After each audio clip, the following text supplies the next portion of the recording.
antsikely izay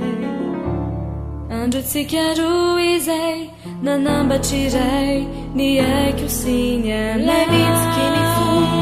andro tsirotsy ay talo indro tonga ira nampifo lay mamitsika manomboka izao de tsy ho irerintsony anao fosainy iray no entitsika makiva ty fiainany ity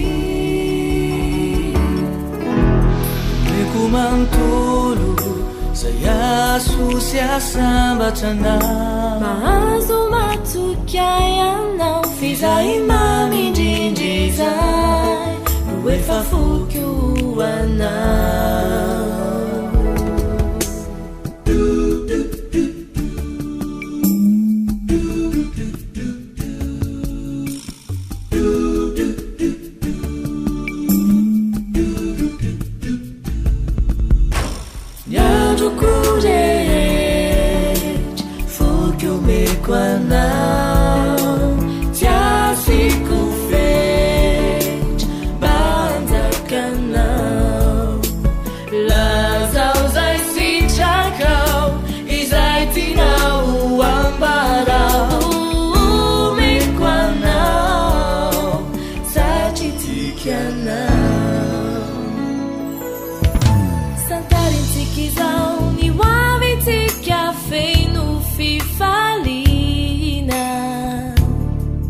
nairiku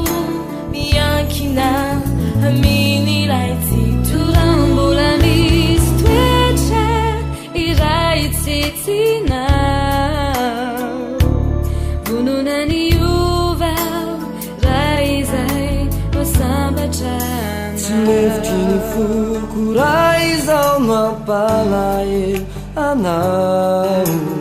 satroko isan'andro tsikino andravaka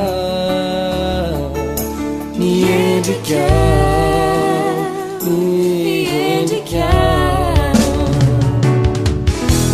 meko manontolo